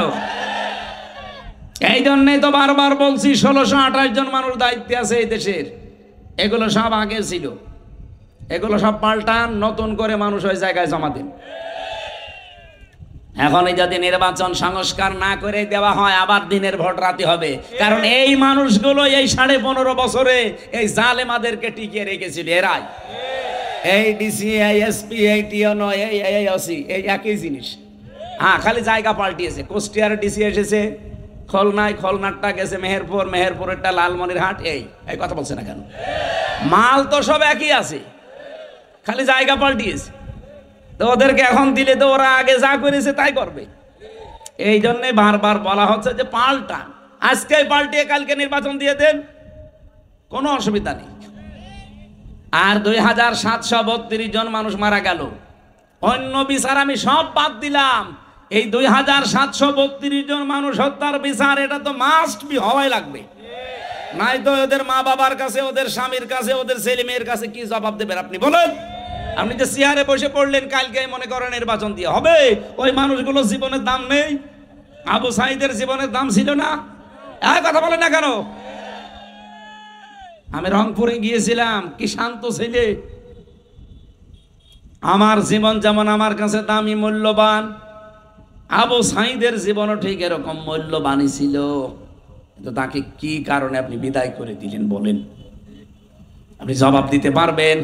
অথচ এই দেশে এখনো আইন আছে, হত্যা যদি কেউ করে তারে এই যে ফাঁসির যে নিয়ম আছে, যদি 2732 জন যদি খুন হয়ে যায়, আপনি এক একজনের যদি একজনকেও ফাঁসি দিয়ে থাকেন, তাহলে হাসিনার ফাঁসি দেওয়া দরকার 2732 বার, তাও লিগাল ভাবে। আর বাকি যা আছে ওই যে গম খুন আয়না ঘরগুলো তো বাদই দিলাম, শুধু লিগাল মরেছে। তো এগুলো তার কোনো ভেজাল নেই, এগুলো সব ভিডিও ফুটেজ আছে। এই কথা বলছি না কেন? আমার যে বক্তব্য ছিল এক কথায় জবাব দিচ্ছি। আপনি যদি দুনিয়ায় আল্লাহর জন্য কষ্ট পান, আমি আল্লাহর জন্য কষ্ট পেয়েছি 3 বছর। আমার নিজের ব্যক্তিগত অপরাধ ছিল না, রাসূলুল্লাহর জন্য পেয়েছি, মানবতার জন্য পেয়েছি। যেন এক একটা কষ্ট যদি কেউ আল্লাহর জন্য সহ্য করে, তার সুখ পাবে কয়টা? 70টা। বলেন বলেন, আরো জোরে বলেন। সিস্টেম অপর পৃষ্ঠায় দেখুন, পৃথিবীতে কেউ যদি একটা আনন্দ ভোগ করে, সুখ ভোগ করে, আর ওই সুখটা যদি হয় অবৈধ সুখ, তাহলে কমপক্ষে তাকে 70টা অপমান অপদস্থ হওয়া লাগবে। আপনি খালি সুখেরটা নেবেন, দুঃখেরটা নেবেন না। এই জন্য আল্লাহ আয়াত রিপিট করেছেন, সূরা আলাম নাসরার 5 এবং 6 নম্বর আয়াত। এই আয়াতের ব্যাখ্যা আমি নিজে পড়ি, বাস্তবে এতটুকুই বুঝি। দুনিয়াতে যারা অবৈধ সুখ ভোগ করছেন, এক একটা অবৈধ সুখের কারণে দুনিয়া আখিরাত মিলে আপনাকে কমপক্ষে 70টা দুঃখ আল্লাহ ভোগ করাবে। কথা বলেন না কেন? এই 15.5 বছরে হাসিনা যদি 50টা সুখ ভোগ করে, হাসিনার সাথে যত লেসপেন্সার ছিল সবাই যদি সুখ পায়, এই সাতক্ষীরা সদরে যে দায়িত্বে ছিল বিনা ভোটের এমপি, সে সুখ পায়নি কয়টা? মনে করেন 20টা সুখ পেয়েছে না পায়নি? কত আনন্দ পেয়েছে বাবা। শাহজালাল মনে হচ্ছিল সব হালাল হয়ে গেছে। কত জায়গায় এই বিনা ভোটের এমপি কত মানুষের কাছে টাকা পয়সা নিয়ে নিয়ে চাকরি দেওয়ার নামে, হ্যাঁ চাকরি দিয়েছে, টাকা নিয়েছে। ও যদি এমপি না হতো ওরা কেউ টাকা দিত? এই কথা বলেন না কেন? কত জায়গা জমি ঘর বাড়ি সব দখল করে নিজের নামে নিয়ে নিয়েছে। কত কিছু আল্লাহর রাস্তায় সব কিছু করলেন। আমি মানলাম আপনি করেছেন। এবার বলেন, আপনি যে সুখটা পেলেন এটা কি বৈধ সুখ না অবৈধ? বলেন বলেন। এক একটা অবৈধ সুখের কারণে 70টা দুঃখ। 15.5 বছরে যদি 50টা সুখ পান, 70 দিয়ে গুণ দেন, হ্যাঁ 3500। এতগুলো দুঃখ আপনাকে আল্লাহ সামনে দেবে, এরপরে আপনি চট করে ঢুকে পড়বেন। অনেকে বলছে চট করে চলে আসবে। আরে ভাই, কোরআন শরীফ মিথ্যা হয়ে যাবে। আপনাকে আল্লাহ আগে 3500 অন্তত দুঃখ কষ্ট অপমান অপদস্থ অকল্যাণ দেবে, এরপরে তো নাকি। তাহলে আজকের আয়াত থেকে আপনি কি শিখলেন? একটা কষ্ট যদি দুনিয়ায় আল্লাহর জন্য, রাসূলুল্লাহর জন্য, মানবতার জন্য আপনি ভোগ করেন, আপনার সামনে কমপক্ষে 70টা শান্তি অপেক্ষা করছে। আর যদি একটা অবৈধ সুখ ভোগ করেন, একটা অবৈধ সুখের কারণে কষ্ট পাবেন দুনিয়া আখিরাত মিলে কয়টা? এখানে যারা অবৈধ প্রেমে আছেন, এই যে পরকীয়া প্রেম, এটা কি বৈধ না অবৈধ? কিন্তু এই প্রেমের সুখ আছে না? আপনি মুরব্বী মানুষ, আপনি কি বলেন? হ্যাঁ, আমাদের মতো ছিলেন তো, ঠিক আছে। এখানে যারা অবৈধ প্রেমে আছেন, বিশেষ করে পরকীয়া প্রেম, এমনি প্রেম করলে বিয়ে করে ফেলেন, কিন্তু অন্যের স্ত্রীর সাথে আপনি লাইন করেন, আপনি মানুষ? হ্যাঁ, কুকুরের রুচিও তো এত খারাপ না। একজন মানুষ সংসার করছে, তারটা আপনি আল্লাহর রাস্তায় চালাচ্ছেন। নাউজুবিল্লাহ। এই কাজে যারা আছেন এই মুহূর্তে তওবা করে এই কাজ ছেড়ে দেওয়া লাগবে। কারা রাজি আছেন দেখি? এই 2 হাত তুলেছো দাঁড়িয়াল, এদিকে কার সাথে লাইনে যাব না? এদিকে আসেন। হ্যাঁ, ওরা তুলে দেন তো। এই সাতক্ষীরায় এরকম মানুষ বাস করে। না, এই অবৈধ সুখে যারা আছেন ভাই, এ সুখ শান্তি অশান্তির কারণ হবে কয়টা? 70টা। বলেন বলেন, আপনি একটা সুখ ভোগ করে 70টা অশান্তি ভোগ করতে পারবেন? এই মুহূর্তে ছেড়ে দেন যদি এরকম কারোর সাথে লাইন থাকে। আর শয়তান এই জায়গায় আপনাকে ঘায়েল করবে বারবার। ও বলবে যে বিশাল শান্তি আছে। কিসের শান্তি? ওই যার কাছে যাচ্ছেন ওর ভেতরে যা যা আছে আপনার বউর ভেতরে তাই তাই নেই। কোন কারণে অন্য মহিলার সাথে লাইন করা লাগবে? আপনার বিবেকে কি বলে বলেন? এরপরেও যারা এরকম লাইনে আছেন, আমার মনে হয় ওর বিবেকের উপরে কুকুরে প্রসাব করিস। ও বলছে ঠিক, এই জায়গায় ঠিক বলা লাগে। নাউজুবিল্লাহ। আলহামদুলিল্লাহ, আপনারা মানে সতর্ক আছেন। তাহলে আগামীতে কেউ যেন অবৈধ সুখ আর ভোগ না করে, আমরা তো সেইটা চাই। এই যে যারা নির্বাচন চাচ্ছেন, আমরাও চাই। আরে ভাই, এই অবস্থায় দিয়ে দিলে তো বললাম না, ওই 1628 জন ওই মানুষই আছে। ওরা আবার দিনের ভোট রাতে করে ফেলবে, কারণ ওরা এই কাজই করেছে। এই কথা বলেন না কেন? যদি সংস্কার না করে এই বিচারগুলো শেষ না করে আবার দিয়ে দেন, দেখেন আবার সামনে যারা আসবে তারা হাসিনার চাইতে ডবল খুনি হবে। কারণ ওরা বলবে এ মানুষ মারলে তো কোনো বিচার হয় না। ওরা আরো বেশি বেপরোয়া হয়ে যাবে। এই কারণে আমরা বারবার বলছি দেন নির্বাচন, কিন্তু কালকে দেন, আগে সংস্কার করে বিচারটা শেষ করে দেন। তাহলে আগামীতে যারা আসবে তারা চিন্তা করবে না অত গুড় আছেন না। কথা বলেন না কেন?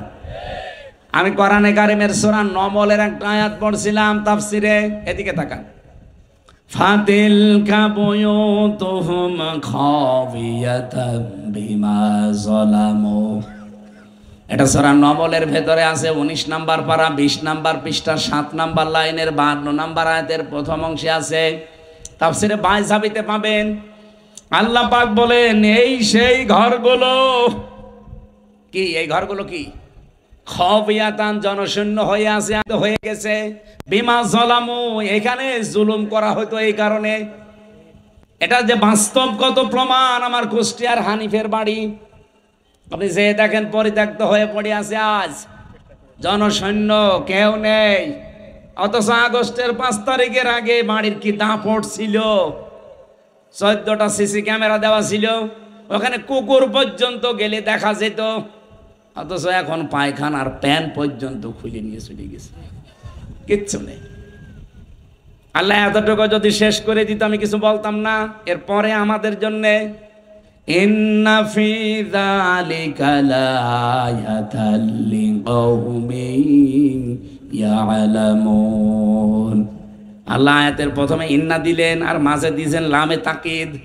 যারা আরবি গ্রামার জানে, কত গুরুত্বপূর্ণ শব্দ জানেন, আল্লাহ গ্যারান্টি দিলেন এই কথা বলতে গিয়ে 2 বার অবশ্যই অবশ্যই। এর ভেতরে শিক্ষা আছে জ্ঞানীদের জন্য। কি শিক্ষা? হানিফ বাংলাদেশে 3 নাম্বার পজিশনে ছিল আওয়ামী লীগের। তার বাড়ি যদি শ্মশান হয়ে যায়, পরিত্যক্ত হয়ে পড়ে থাকে, আগামীতে যারা চেয়ারে বসার চেষ্টায় আছেন, সত্যি যদি আপনাদের আচরণ ওই জালেমদের মতো হয়, 5 বছর পরে আমি গ্যারান্টি দিলাম, আল্লাহর কসম আপনার বাড়িও শ্মশান হয়ে যাবে।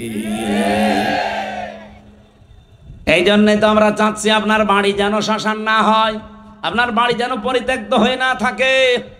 এমন অবস্থায় আপনাকে তৈরি করে বৈধভাবে বৈধ চেয়ারে বসিয়ে দেব। যত সুখ পাবেন, যত শান্তি পাবেন, কোনো অশান্তি সামনে আর আসবে না। আমার কথা অর্থ বোঝা গেছে? আমি জানি আপনি বুঝেছেন। একটা অবৈধ সুখে 70টা করে অশান্তি সামনে আল্লাহ আপনাকে দান করবে। আর একটা কষ্ট যদি দুনিয়ায় কেউ আল্লাহর জন্য, রাসূলুল্লাহর জন্য, মানবতার জন্য পায়, তার জন্য অপেক্ষা করছে কমপক্ষে 70টা শান্তি। আর আমরা সেই শান্তি পেতে চাই। এই কথা বলেন না কেন? আর বাংলাদেশে আমরা 92% মুসলমান। পরিপূর্ণ শান্তি ওই দিন পাবো যেদিন দেখবো বাংলাদেশের 56,000 বর্গ মাইল আল্লাহর এই কোরআন দিয়ে চলছে। এটা দেখতে চান না? নারায়ে তাকবীর! আল কোরআনের আলো, বিশ্বের মুসলিম, নারায়ে তাকবীর!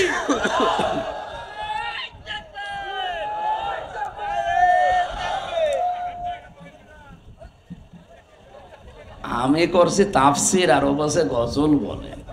কোন ধরনের মানুষ গো? ওকে শুনছে নাকি অন্য জগতে আছে? কি বলছে আপনি বুঝতেছেন ভাই? আমি যে আয়াত পড়েছিলাম না, সূরা আলে ইমরানের 139 নম্বর আয়াত, আল্লাহ বলেন কোনো ভয় নেই, হীনমন্য হবা না, ভেঙে পড়বা না, দুর্বল হবা না, চিন্তাও নেই।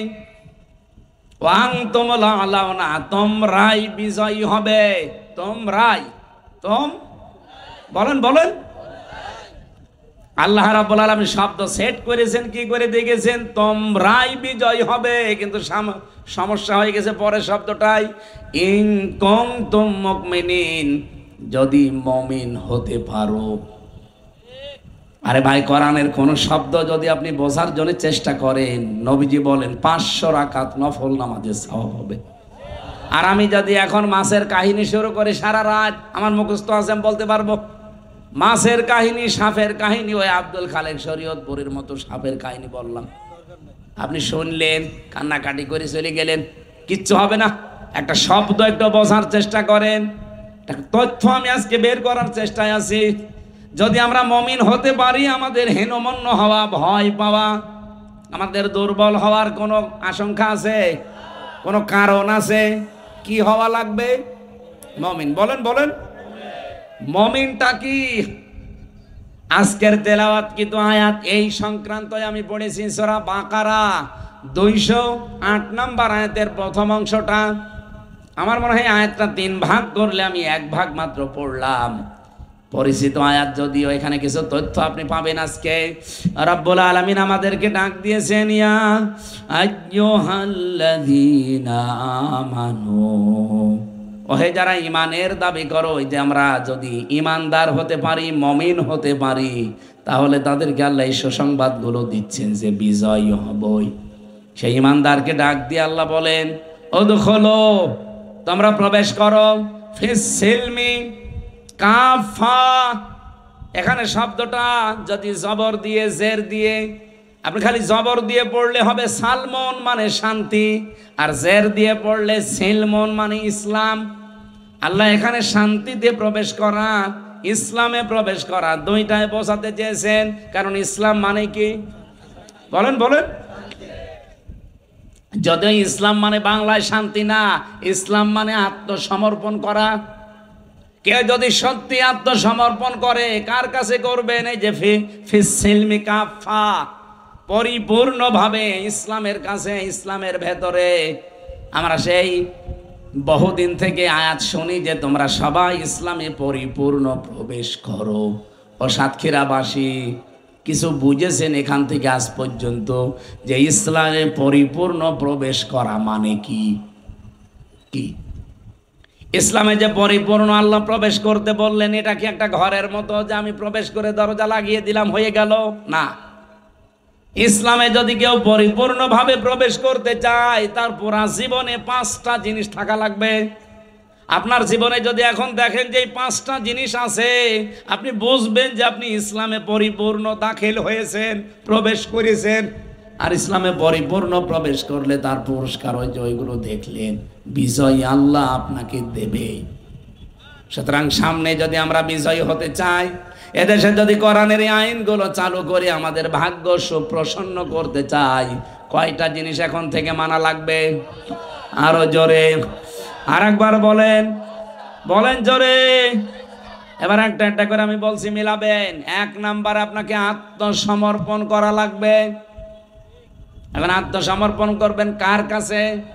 না না, আমাদের জাতির পিতা হযরত ইব্রাহিম, তিনি আত্মসমর্পণ করেছিলেন এবং তার সন্তান, বিশেষ করে তার যে সন্তানগুলো ছিল তাদেরকে, এবং ইয়াকুব নবী তাদের নিজের সন্তানদেরকে মৃত্যুর আগে, ইন্তেকালের আগে ডাক দিয়ে বলেছিলেন, ইয়া বুনাইয়া ইন্নাল্লাহা আস্তাফা লাকুমুদ্দিন ফালা তামুতুন্না ইল্লা ওয়া আনতুম মুসলিমুন। বলেন আল্লাহু আকবার। এটা সূরা বাকারার 131 নাম্বার 32 নাম্বার আয়াতে আছে, মাঝের অংশে পাবেন। আল্লাহ পাক বলেন হযরত ইব্রাহিম এবং ইয়াকুব এই দুইজন নবী তার ইন্তেকালের আগে সন্তানদেরকে ডাক দিয়ে বললেন, আমার কলিজার টুকরা সন্তানেরা, অবশ্যই আল্লাহ মনোনীত করেছেন তোমাদের জন্য একটা দিনকে। কি দিন? মানে রাতের পরে যেটা আসবে ওই দিন। বলেন বলেন। তোমাদের জন্য আল্লাহ মনোনীত করেছেন দিনকে। এই দিন যদি তোমরা সত্যি আনুগত্য স্বীকার করে মেনে নিতে পারো। দিনটা কি? আমরা সবাই মনে করি দিন মানে ইসলাম। আরে ভাই, শুধু দিন মানে ইসলাম না। এ কোরআনের ভেতরে আল্লাহ রাব্বুল আলামিন 500 আইন দিয়েছেন। কত? আপনি নিজের বিবেক দিয়ে বলেন তো, কবরে যাবার পরে যখন দ্বিতীয় প্রশ্ন ফেরেশতারা করবে, মা দীনুকা, তোমার দিন কি? আপনি যদি বলেন দীনুন আল ইসলাম, আমার দিন ইসলাম, ফেরেশতারা অত সহজে মেনে নেবে? জীবনও না। কারণ দিন মানে কি ফেরেশতারা ভালোভাবে জানে। দিন মানে আমরা অনেকেই যদি না বুঝি, ফেরাউন দিন মানে বুঝেছিল। ফেরাউন বলেছিল আকতুল মূসা ওয়াদারুনি আকতুল মূসা ওয়ালিয়াদউ রাব্বা ইন্নী আখাফু আইয়ুবাদদিলা দীনাকুম আও আইয়ুযহিরা ফিল আরদিল ফাসাদ। সূরা মুমিন 26 নম্বর আয়াতে ফেরাউন বলেছিল, আমারে ছেড়ে দাও, আমি মূসাকে বল। এখান থেকে একটা প্রশ্ন জাগে, ফেরাউনের কি লোক লস্কর, সেনাবাহিনী, প্রশাসন ছিল না? বলেন না কেন? এত কিছু থাকার পরে সে কেন বলল যে আমারে ছেড়ে দাও, আমি হত্যা বা মূসাকে আকতুল হত্যা করব? আমি তাফসিরের ভেতরে পড়েছি ফেরাউন ছিল স্বৈরাচার। কি? আরো জোরে বলেন, বলেন বলেন। পৃথিবীতে যারা শুধু ফেরাউন না, যারাই স্বৈরাচার হবে, তারা কয়েকটা কাজ নিজের হাতে করে করতে চায়।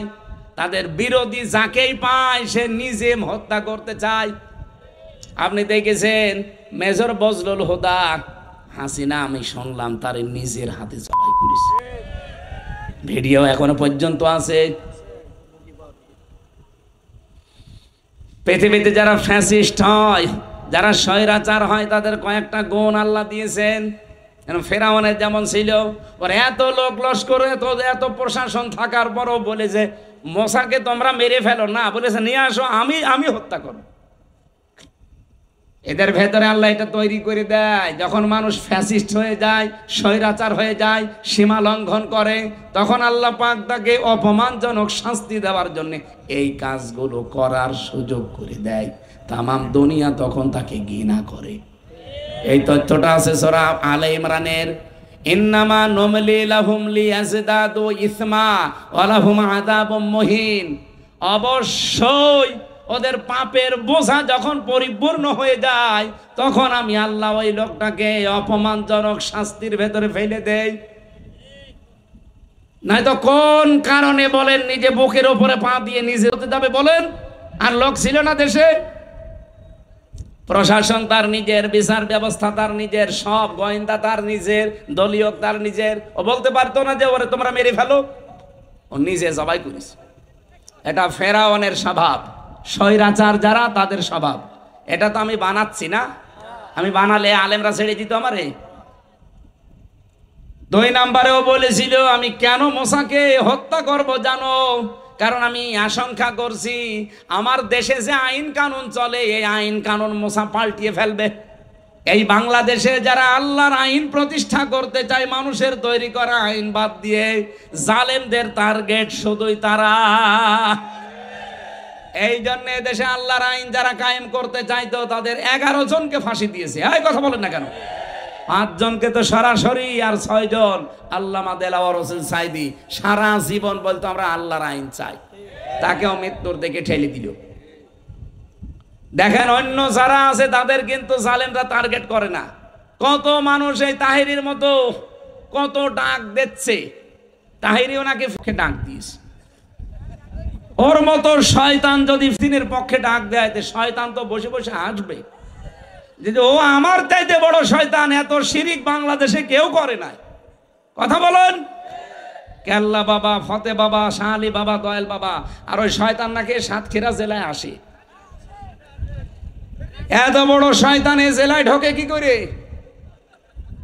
সোচ্চার হবেন যারা প্রকাশ্য শিরিক করেছে, যে মানুষগুলো প্রকাশ্য ইসলামী আন্দোলনের বিরুদ্ধে অবস্থান নিয়ে হাসিনার পক্ষে একেবারে সরাসরি ভোট চেয়েছে। আপনি দেখেন ওবায়দুল মুক্তাদির ব্রাহ্মণবাড়িয়ায় শয়তানের পক্ষে তাহেরি ভোট চাচ্ছে। এত বড় ভিডিও ফুটেজ থাকার পরে সে জেলায় ঢুকবে মানে ও তো বাংলাদেশে থাকা ঠিক না, ও তো কাওয়া কাকুর মতো পালানো দরকার ছিল। এই কথা বলে না কেন? আর ফিলিস্তিনের পক্ষে এখন ডাক দিচ্ছে না, এগুলো সব ষড়যন্ত্র। দেখবেন আওয়ামী লীগের লোকজন দিয়ে যা টাকা পয়সা কামিয়েছে এগুলো তাদের কাছ থেকে নিয়ে একটা বিশৃঙ্খলা তৈরি করার চেষ্টা করবে। গোপন খবর তো আমরা জানি, নাই তো 12 এপ্রিল সারা বাংলাদেশের সব দলমত এক হয়ে গেল, ওই শয়তানরা আসে নাই। কথা বলেন, জামাত, বিএনপি, জাতীয় পার্টি কি সব এক হয়ে গিয়েছিল না? বাংলাদেশে শুধু মনে হয় কয়েকটা যারা মানুষ নামে কলঙ্ক তারা বাদ দিয়ে সব এসেছিল। আর ওই শয়তানরা বলছে না, আমরা ওদের সাথে নেই, আমরা আলাদা। বিশ্ব ওই দিন একটা চমক দেখলো আর ওরা বলছে আমরা আলাদা। এই এখন একটা বিশৃঙ্খলা তৈরি করার জন্য ওদের তো টাকা পয়সার অভাব নেই, মারিং কাটিং করা টাকা, ওইগুলো এখন হালাল করবে। সেদিন সিলেটে 12 জনকে ওরা 3 কোটি টাকা দিয়েছিল, 3 কোটি, বলেছিল দেশে একটা বিশৃঙ্খলা তৈরি করো, জামাত ইসলামের বিরুদ্ধে ফতোয়া দাও। ধরেছে প্রশাসন, পিটিয়েছে। একজন বলছে আমারে পিটাবেন না, আমি সব বলে দিচ্ছি। কি 3 কোটি টাকা আমাদেরকে দিয়েছে আওয়ামী লীগরা, বলেছে জামাতের বিরুদ্ধে কথা বলবা। আমরা তো টাকা হালাল করার জন্য ফতোয়া দিচ্ছিলাম। এই চলছে সামনে। আমার মনে হয় এরাও দুর্বিসন্ধি আছে, এরাও কিছু খেয়েছে বা পেয়েছে। নাই 12 তারিখে গেলেন না হঠাৎ এখন আপনাদের সাগাম দিচ্ছে মানে, এই কথা বলেন না কেন? এর ভেতরে কোনো দুর্বিসন্ধি নেই? যারা আল্লাহর জমিনে আল্লাহর দিন কায়েম হোক এটা চায় না, বাতিলরা তাদের টার্গেট করে না, কারণ জানে যে এরা আমাদের যে কোনো কায়দায় বন্ধু। কিন্তু যারা চেয়েছিল, দেখেন ফেরাউন বলেছিল আইয়ো বাদ দিলা দীনাকুম, আমার মনে হচ্ছে মুসা আমার রাষ্ট্রের ব্যবস্থা সব পাল্টিয়ে দেবে। এখানে দিন মানে রাষ্ট্রীয় বিধান। তাহলে আপনি আত্মসমর্পণ করতে চাইলে রাষ্ট্রীয় বিধান যেটা আছে এখন, যেটা আছে এর সামনে আত্মসমর্পণ করলে ঈমান আমল থাকবে। এই জায়গায় আল্লাহর এই দিন নিয়ে যাওয়া লাগবে। ইব্রাহিম নবী, ইয়াকুব নবী তাদের সন্তানদেরকে এটা বলেছিলেন। আমরা কি নবীদের সন্তান না? বলেন না কেন? আমাদের জাতির পিতার নাম কি? বঙ্গবন্ধু। কে? আরো জোরে বলেন।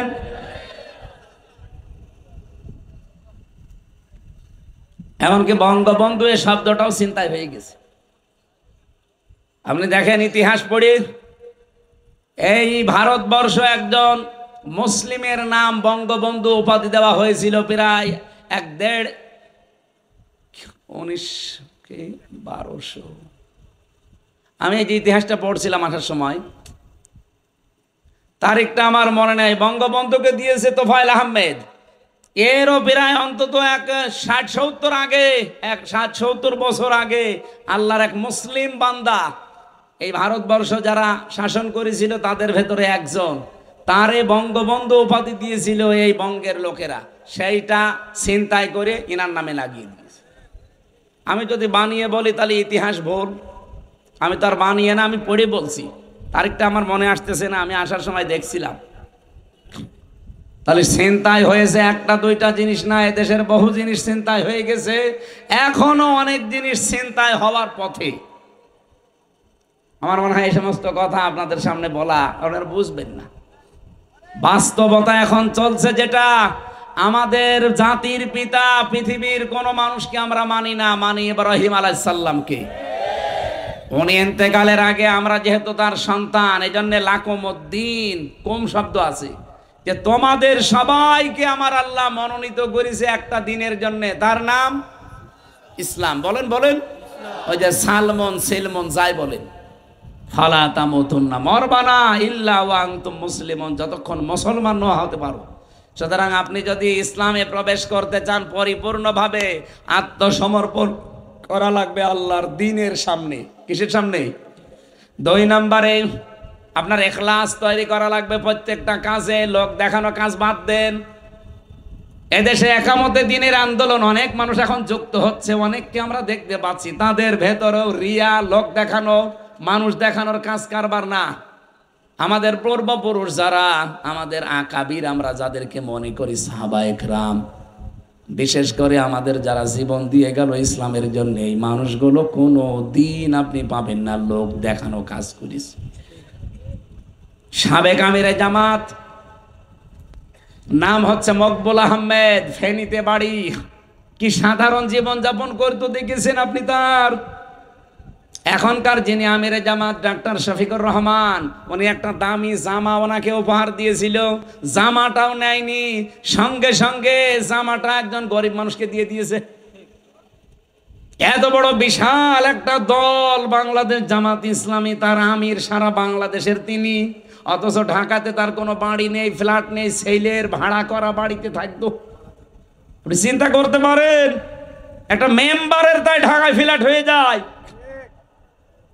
আর সারা বাংলাদেশের চেয়ে এত বড় একটা দলের আমির।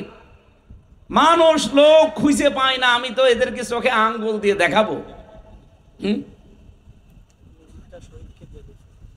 আপনি যে লোক খুঁজে পান না বলেন, আপনাকে চোখে আঙ্গুল দিয়ে দেখানো লাগবে? সাতক্ষীরা তো জ্বলন্ত প্রমাণ।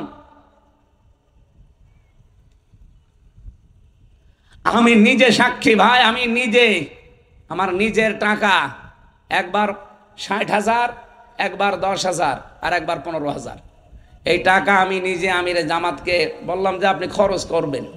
সঙ্গে সঙ্গে আল্লাহর বান্দা নিয়ে পাশে যে ছিল দলীয় লোক, তাদেরকে দিয়ে বলল যে দলের জন্য কাজে লাগান। আমি দিলাম হাদিয়া যে আপনার পারিবারিক জীবনে এবং ব্যক্তিগত জীবনে খরচ করবেন। 3 বার দিলাম, লোকটা 3 বারই দিয়ে দিল দলীয় মানুষকে, বললে ওদেরকে সব খরচ করে দেন। এ ছাতায়ের পর থেকে আমি আর দিই না। বলেন তো, এত কষ্ট করে করে টাকা জমাই ওনার দিই, হাদিয়া নেন, দেওয়াও সুন্নত, নেওয়াও সুন্নত, কারণ ওনার কাছে গেলে উনিও হাদিয়া দেয়। 3 বারে আল্লাহর বান্দা 3 বারই দিয়ে দিল।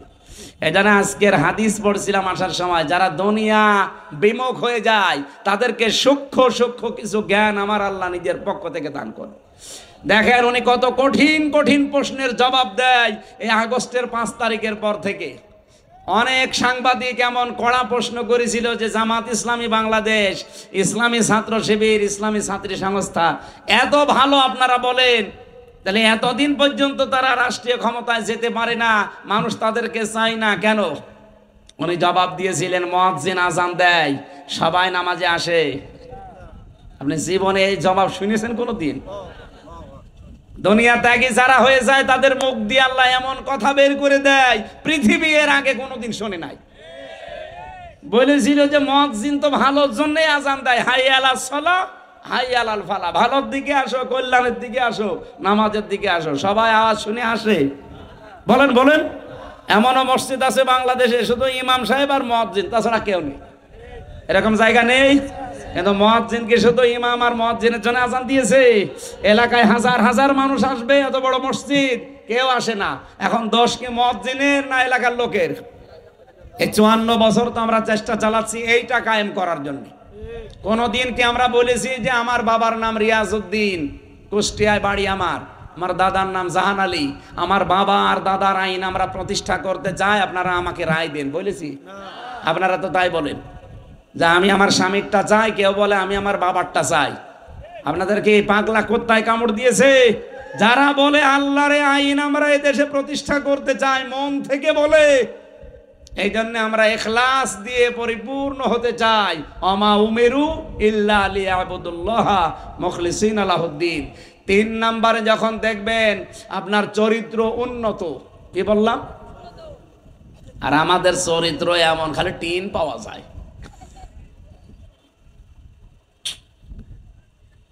কত মানুষের বাড়ির নিচে, খাটের নিচে তেল পাওয়া যায়, ফ্রিজের ভেতরে টাকা পাওয়া যায়, বালিশের ভেতরে টাকা পাওয়া যায়। কথা বলছেন না কেন? ওকে চরিত্র আছে। কাবি খার টাকাও ছাড়ে না, এমনকি অবিখা ওয়াজের বিনিময়ে খাদ্য সেটাও ছাড়ে না। না, চরিত্র উন্নত করা লাগবে। এখানে প্রায় ৯৯টা পয়েন্ট লিখেছিলাম আমি, যে উন্নত চরিত্র কেমন ভাবে গঠন করা লাগে। আল্লাহ রাব্বুল আলামিন সূরা হাদীদের 25 নম্বর আয়াতের ব্যাখ্যায় আছে। আমার অনেক রাত হয়ে গেছে, এত রাত কিন্তু কথা বলা ঠিক না। সামনে তাহাজ্জুদের নামাজ, ফজরের নামাজ, এবার কর্মজীবন আছে আপনাদের। আমি আর পয়েন্টটা শেষ করব, বাকিগুলো 4 নম্বরে আপনার আকীদা বিশুদ্ধ হওয়া লাগবে। এইটা সাতক্ষীরা জেলায় আছে, কিন্তু অন্যান্য জেলায় আমরা পাই না। বহু জেলায় যে দেখি আল্লাহ যেটা পারে ওইটা অন্য কেউ পারে, এই বিশ্বাস তারা করে। এই যে মেয়েরা যারা এসেছেন আজ, অনেক মহিলাদের সন্তানাদি না হলে, অসুখ বিসুখ যদি সারতে না চায়, একটু বেশি বেশি হয়, তখন সব বাদ দেয়, আল্লাহর উপরও ভরসা ছেড়ে দেয়। যত ভরসা সব বাবার উপরে, পীরের উপরে, আর এই নলতার উপরে। এই কথা বলছে না কেন? আল্লাহর ওলি শুয়ে আছে, ওখানে যায়। আরে ভাই, যে কবরে আছে সে তো অসহায়, আপনি তার কাছে গিয়ে কি পাবেন? আপনার যদি কিছু পাওয়ার থাকে, তাহলে আপনার জীবনের নেক কাজের ওসিলা দিয়ে আল্লাহকে বলেন।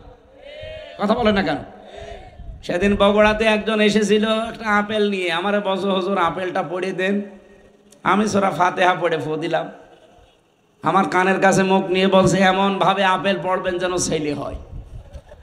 আপেল দিলাম, ফেলে। আপেল কই? বলে ফেলে দিয়েছে। কেন? আরে ভাই, আপেল পড়ে যদি ছেলে হইতো, আমার ম্যাডামের 3টা মেয়ে হইতো না? আমার ম্যাডামের 3টা মেয়ে পর পর যদি আপেল পড়ে দিয়ে ছেলে হইতো, আমি ওরে খালি আপেল খাওয়াতাম। কত বড় বিশ্বাস যে আপেল পড়ে নাকি ছেলে হয়। তা আমরা কি করছি? আপেল পড়ে যদি ছেলে হয়, তা আমরা কি করছি? আমাদের কোনো কাজ নেই, আমরা কি রোবট? আকীদা সাফ করা লাগবে। আবার বলছি, আল্লাহ যেটা পারে ওইটা অন্য কেউ। আবার বলেন, আল্লাহ যেটা পারে ওইটা অন্য কেউ। আইন তৈরি করতে পারে কে? অন্য কেউ। যদি অন্য কেউ পারে বিশ্বাস আপনি করেন, আপনি শিরিক করলেন। আর শিরিক করলে সে কি? মুশরিক। বলেন বলেন। মুশরিকের জন্য জান্নাত হারাম, জাহান্নাম ওয়াজিব। মেয়েরা যারা এসেছেন, আকীদা সাফ করে রাখবেন। আপনার 10 বছর বিয়ের পরে ছেলে হয়নি, আপনি পাগল হয়ে গেছেন। একটা রোগ হয়ে 2-3 বছরে ভালো হয় না, পাগল হয়ে যান। হযরত আইয়ুব আলাইহিস সালাম 18 বছর পর্যন্ত রোগে ভুগেছেন, কোনোদিন কোনো বাবার কাছে চেয়েছেন? আমাদের জাতির পিতা ইব্রাহিম 86 বছর পর্যন্ত সন্তান হয়নি, কোনোদিন কোনো মাজারে যায়নি। বলেন বলেন। আমি এই যে সৃষ্টি জগতের সূচনা নিয়ে, কিভাবে আল্লাহ তৈরি করেছিলেন মানুষকে, বিশ্বনবীকে, নূরের তৈরি, মাটির তৈরি, যে কথাগুলো মানুষ বলে, আমি এরকম সংক্রান্ত কিছু কথা নিয়ে কোরআন হাদিস থেকে মেয়েদের এই যে পারিবারিক জীবনে যে অশান্তি, এই অশান্তির দূর করার জন্য দাম্পত্য জীবনের কলহ এবং তার সমাধান, এরকম কয়েকটা বই জেলখানায় আমি লিখেছিলাম, পরে এসে পাবলিশ করেছি। এটা এসেছেন? এটা এই সাদা গাড়িতে আছে মনে হয়, এই সাদা গাড়ি আমার। এখানে আপনারা যাওয়ার সময় শিক্ষিত মানুষরা নিয়ে যাবেন ওই সৃষ্টি জগৎ নিয়ে, ওই বইটা অনেক তথ্য দেওয়া আছে। আর মেয়েদের জন্য একটা আছে, ওইটাও নিয়ে যান, কাজে লাগবে। কবরস্থানের জন্য কালেকশন করেছে এর আগে। এরপরও যারা টাকা বাড়ি নিয়ে যাওয়ার জন্য বসে আছেন, নিয়ে যেন না, কবরে আপনারও যাওয়া লাগবে। দয়া করে, এনারা অনেক ঋণী হয়ে আছে মনে হয়। এরা মাটি ভরাট করতে 50 লক্ষ টাকা লাগবে এদের। যার যা সামর্থ্য আছে এনাদের কাছে দিয়েছেন। আর 5 নাম্বারটা লেনদেনে স্বচ্ছ থাকা। এই 5টা বিষয় যদি জীবনে আপনার কায়েম হয়, আপনি ইসলামে পরিপূর্ণ প্রবেশ করেছেন বলে আপনি ধারণা করতে পারেন, বিশ্বাস করতে পারেন। আল্লাহ আমাদের তৌফিক দিন।